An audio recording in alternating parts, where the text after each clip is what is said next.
শীতকাল মানে তো হাঁস। তো পেঁয়াজগুলো প্রথমে আমি ভাজবো। মাংসটা সম্পূর্ণ কষানোর উপরে কিন্তু নির্ভর করে, যেরকম সুন্দর কষানো হবে সেরকম খেতেও কিন্তু ততটাই টেস্ট হবে। তার জন্য আমি কিন্তু মাংস সবসময় কষিয়ে কষিয়ে রান্না করি। এভরিওয়ান, গুড মর্নিং সবাইকে। তো আজকে দেখো আমাদের বাড়িতে হাঁসের মাংস হবে। তো আজকে হচ্ছে কি মকর সংক্রান্তি, সবাইকে মকর সংক্রান্তি অনেক শুভেচ্ছা।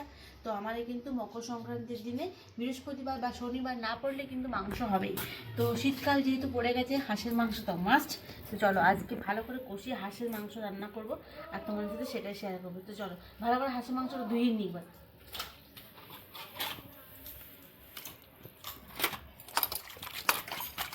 একদম টাটকা হাঁসের মাংস, দেখতে পাচ্ছ বাড়ির একদম হাঁস, বুঝতে পারছো কত সুন্দর হবে, দারুণ। দেখো মাংস ধোয়া কমপ্লিট হয়ে গেছে। এরপরে যাব মাংসটা ভালো করে কষিয়ে রান্না করবো। শীতকাল মানে হাঁসের মাংস গাই।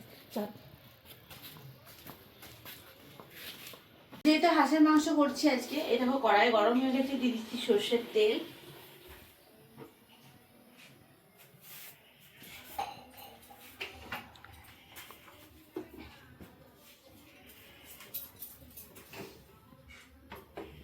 পেঁয়াজ এখানে দেখো স্লাইড করে কাটা আছে।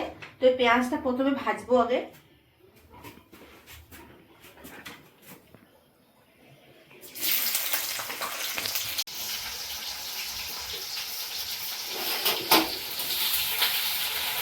তো পেঁয়াজগুলো প্রথমে আমি ভাজবো। আজকে আমার এখানে প্রচুর গান টান বাজছে, গাইস তোমরা একটু অ্যাডজাস্ট করে নিও। কি বলবো, আজকে মকর সংক্রান্তির দিন তো। পেঁয়াজগুলো অল্প ভাজা হয়ে গেছে, আর ভাজা পেঁয়াজের সঙ্গে দিয়ে দিচ্ছি আমি অল্প পরিমাণ আলু।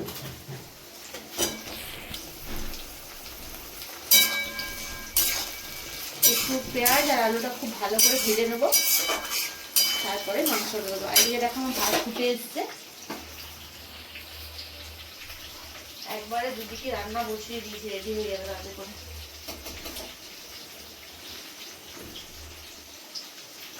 ভাত হয়েছে কমপ্লিট।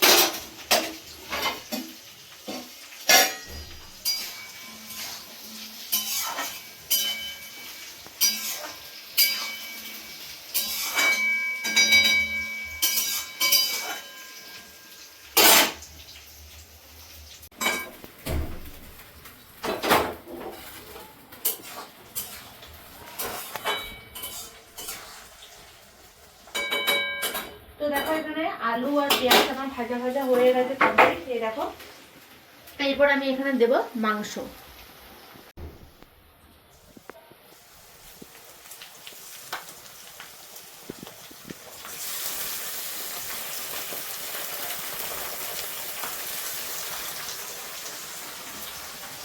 দিচ্ছি আমি মশলা, একে একে দিচ্ছি লবণ স্বাদ মতো।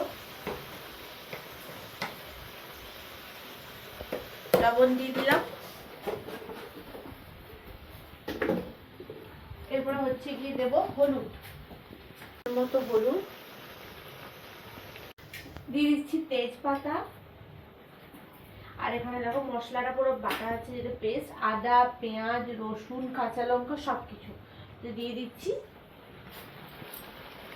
মশলা। এরপরে ভালো করে একটু নাড়িয়ে দেবো।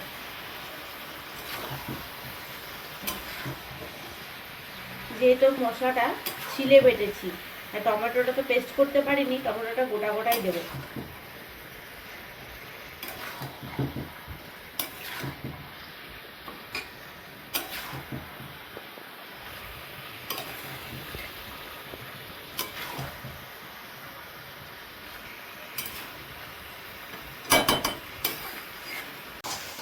আমার টমেটোটা দাও তো একটু, তুমি দাও, হাতে করে দাও। দিয়ে দাও এখানে। ঠিক আছে, টমেটো তুমি লাল করে দিতে পারতো তো। না আমি পেলাম একটু আলাদা কালারটা, রেড কালারটা হলে মানে মাংস কালারটা আরো ভালো আসতো। কাঁচা হয়ে গেছে। হ্যাঁ, ধনে পাতাটা একটু কম এনেছিল আজকে। দেখো একটু রেড চিলি পাউডার আমি এখানে অ্যাড করেছিলাম। কাঁচা লঙ্কাটা ঝাল হবে না হবে তার জন্য।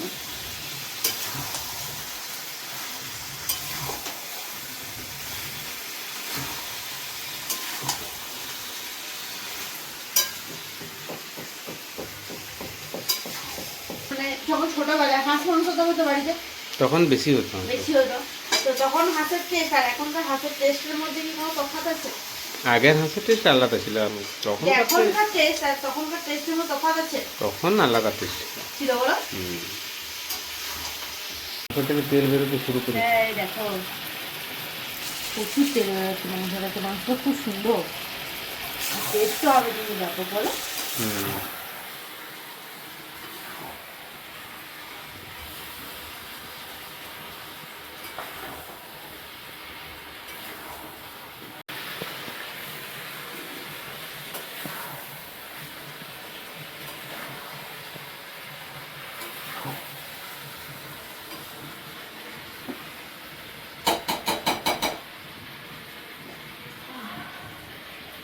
হাঁপিয়ে গেলাম মাংসটা কষি কষি। তবে একটা কথা সত্যি, মাংস হচ্ছে কষানোর উপরে, যেমন মাংস কষবে স্বাদ কিন্তু সেরকমই হবে। মাংসটা সম্পূর্ণ কষানোর উপরে কিন্তু নির্ভর করে, যেরকম সুন্দর কষানো হবে সেরকম খেতেও কিন্তু ততটাই টেস্ট হবে। তার জন্য আমি কিন্তু মাংস সবসময় কষিয়ে কষিয়ে রান্না করি। তো দেখো গাইস, মাংসটা আমার সুন্দরভাবে কষানো হয়ে গেছে। গাইস মাংসটাতে কি পরিমাণ তেল বেরিয়েছে দেখো, কি পরিমাণ তেলটা দেখো, আবার দেখো, এই দেখো আমার ফুলকিতে দেখো। আমি জানি সবাই যারা যারা ভিডিওটা দেখছো তারা অবশ্যই জিভে জল আসবে, অবশ্যই। দেখতে পাচ্ছ?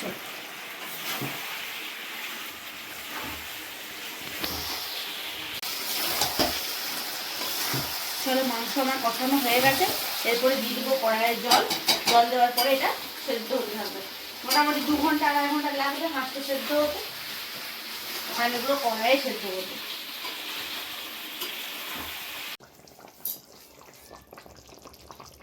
তোমার মাংসের ঝোল ফুটে গেছে।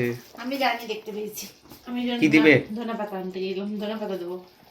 শীতকালে হাঁস মাংস ধনে পাতা দেবো না, কি হতে পারে বলো? চলো, আবার তো মাংস এদিকে ফুটে গেছে, এরপর আমি দিয়ে দিচ্ছি ধনে পাতা।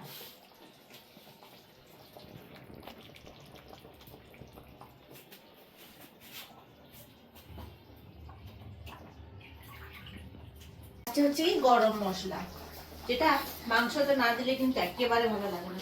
তো গরম মশলা দেওয়া কমপ্লিট, এদিকে আমার হাঁসের মাংস কিন্তু কমপ্লিট গাইস। তো চলো, মাংস দেখে কিন্তু লোভ সামলাতে পারছি না, প্রচন্ড খেতে ইচ্ছে করছে। দেখা হচ্ছে নেক্সট ভিডিওতে। মুখে জল চলে আসছে, দেখছো? দেখে পরে আমি জানি তোমাদেরও নিশ্চয়ই জিভে জল আসছে, তাই না? তো চলো গাইস, হাঁসের মাংস আমার কমপ্লিট। কেমন লাগলো তোমাদের হাঁসের মাংস রেসিপিটা অবশ্যই কিন্তু কমেন্টস করে জানিও। আর দেখো দারুণ লাগছে, মানে এত সুন্দর লাগছে না, মানে এখনই খেয়ে নি। তো চলো ঝটপট করে আমি দুপুরে খাবারটা খেয়ে নিই। টাটা।